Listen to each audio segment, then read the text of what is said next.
دونوں کے لیے کھانا لایا گیا تو انہوں نے پوچھا کہ کھانا کس نے پکایا ہے؟ انہیں بتایا گیا کہ یہ راج محل کے باورچی خانے کا پکا ہوا ہے۔ انہوں نے کھانے سے انکار کر دیا اور کہا کہ انہیں کسی مسلمان کے ہاتھ کا پکا ہوا کھانا دیا جائے، خواہ وہ کتنا ہی گھٹیا کیوں نہ ہو، اور کھانا کوئی مسلمان لائے۔ چونکہ راجا نے حکم دیا تھا کہ ان دونوں قیدیوں کی خاطر تواسے کی جائے، اس لیے ہندو باورچی کے ہاتھ کا کھانا واپس کر دیا گیا۔ کچھ دیر بعد ایک مسلمان ملازم کھانا اٹھائے ہوئے آیا۔ قیدیوں نے یقین کر لیا کہ یہ ملازم واقعی مسلمان ہے۔ وہ جب کھانا کھانے لگے تو ان کے ساتھ جو سپاہی آئے تھے وہ کمرے سے نکل گئے۔ قیدی زنجیروں میں تھے، اس لیے ان کے بھاگنے کا کوئی خطرہ نہیں تھا۔ مسلمان ملازم ان کے پاس بیٹھا رہا۔ اس نے چور نگاہوں سے دیکھا کہ سپاہی باہر چلے گئے ہیں، تو وہ فارسی زبان میں بولا، خوش نہ ہونا کہ تمہاری خاطر و مدارت ہو رہی ہے۔ یہ سلوک صرف اس مسلمان قیدی سے کیا جاتا ہے جس کے متعلق شک ہو کہ اس کے پاس کوئی قیمتی راز ہے۔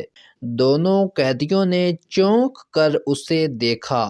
دھیان کھانے میں رکھو، ملازم نے کہا، بات سرگوشیوں میں کرنا، انہیں شک نہ ہو جائے کہ میں تمہارا ہی آدمی ہوں۔ اگر تمہارے پاس کوئی راز ہے تو انہیں نہ بتانا، لیکن انہیں دھوکہ میں رکھنا، ورنہ یہ تمہیں ایسے جہنم میں پھینک دیں گے جہاں ہر روز مرو گے اور ہر رات جیو گے۔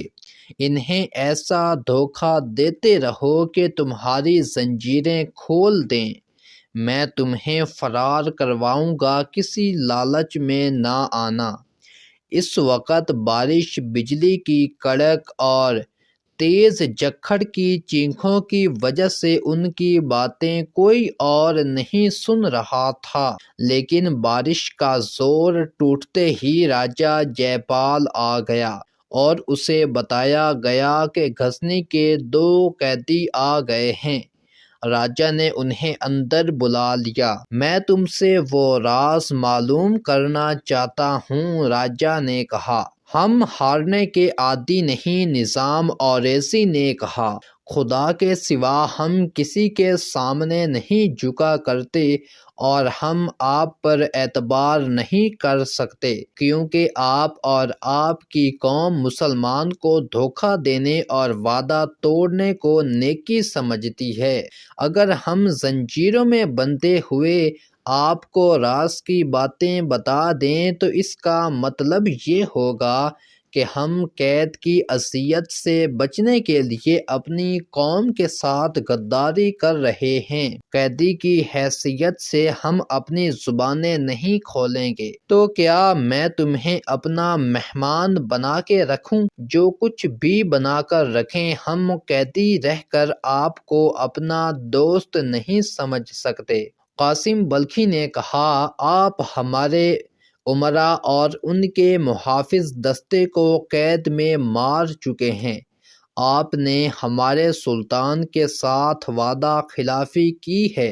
آپ ہم سے اپنے کام کی بات پوچھ کر ہمارا بھی وہی حشر کریں گے جو آپ ہمارے امراء اور ان کے محافظوں کا کر چکے ہیں۔ ہم آپ کو یقین دلاتے ہیں کہ آپ اس سے زیادہ لشکر لے جائیں، آپ کا انجام وہی ہوگا جو ہو چکا ہے۔ صرف ہم آپ کو بتا سکتے ہیں کہ آپ بہت تھوڑی فوج سے ہماری فوج کو کس طرح شکست دے سکتے ہیں۔ میں تمہاری زنجیریں کھلوا دوں گا، راجا جے پال نے کہا، اور تمہیں قید خانے میں نہیں رکھوں گا، اور جب ہم آپ کو راز کی بات بتا دیں گے تو آپ ہمیں رہا کر دیں گے۔ نظام اوریسی نے پوچھا، آپ ہمیں غزنی تک جانے کے لیے سواری دیں گے؟ جو مانگو گے دوں گا۔ ہم چند دن سوچیں گے اور آپ کا رویہ دیکھیں گے۔ نظام اوریسی نے کہا، قید خانے کے سوا ہمیں آپ جہاں جی چاہے رکھیں، ہم یہاں سے بھاگ کر جائیں گے کہاں؟ اور یہ بھی خیال رکھیں کہ ہم مسلمانوں کے ہاتھوں کا پکا ہوا کھانا کھائیں گے۔ آج بھی ہمارے کہنے پر ایک مسلمان ملازم کھانا لایا تھا۔ شکست کے مارے ہوئے راجہ جے پال نے ان کی شرط قبول کر لی اور ان کی ہتھکڑیاں اور بیڑیاں کھلوا دیں اور حکم دیا کہ انہیں وہی مسلمان ملازم دے دیا جائے جس نے آج انہیں کھانا کھلایا تھا۔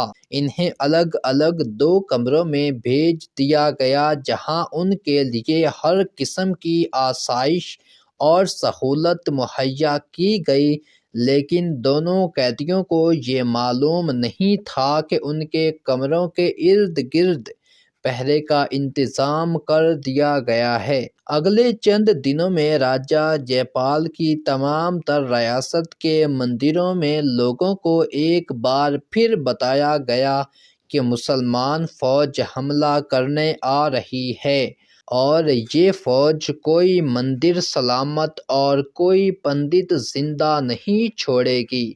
مختصر یہ کہ ہندوؤں کو مسلمان فوج کی بربریت اور وحشی پن سے خوب ڈرایا گیا اور ان کے دلوں میں مسلمانوں کے خلاف نفرت پیدا کی گئی۔ لوگوں سے کہا گیا کہ وہ اپنے مندروں، اپنے رشیوں پنڈتوں، اپنی جوان بیٹیوں کی عزت اور اپنی جانیں بچانے کے لیے زیادہ سے زیادہ رقم سرکاری خزانے میں جمع کروائیں۔ مندروں میں یہی کچھ بتایا جانے لگا۔ ہندوؤں نے پہلے کی طرح اپنے پیٹ باندھ لیے اور آمدنی کا بیشتر حصہ اپنے مہاراجا کے خزانے میں جمع کرانے لگے۔ لاہور کے بڑے مندر سے یہ اعلان ہوا کہ مندر میں آنے والے لوگ اپنی کنواری لڑکیوں کو بھی مندر میں لایا کریں۔ اس کی وجہ یہ بتائی کہ کنواری چونکہ گناہ گار نہیں ہوتی، اس کا جسم پاک ہوتا ہے، اس لیے دیوتا اس کی دعا قبول کر لیتے ہیں۔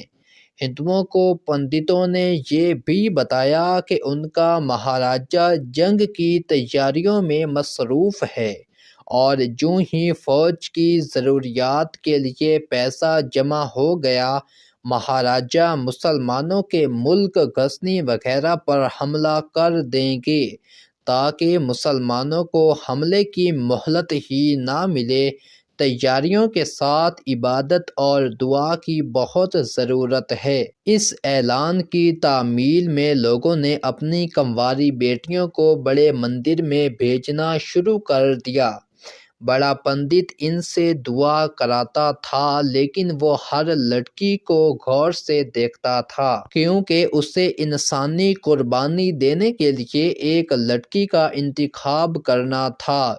پھر راجہ جے پال کو اتنی ہوش بھی نہ رہی کہ غزنی کے دونوں قیدیوں کی طرف توجہ دے سکتا، کیونکہ ان ریاستوں کے مہاراجے لاہور آ گئے تھے جنہوں نے راجہ جے پال کو سلطان سبکتگین کی سلطنت پر حملے کے لیے فوجیں دی تھیں۔ ان میں قالنجر کنوج، گوالیار، دلی اور قالنجر خاص طور پر قابل ذکر تھے۔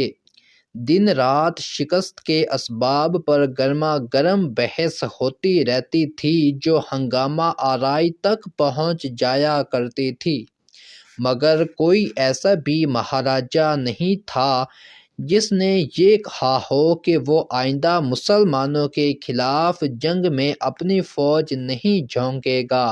بحث کا موضوع یہ رہا کہ کس طرح سلطان سبکتگین کو اس کے علاقے میں ختم کر کے اس کی سلطنت پر قبضہ کیا جائے۔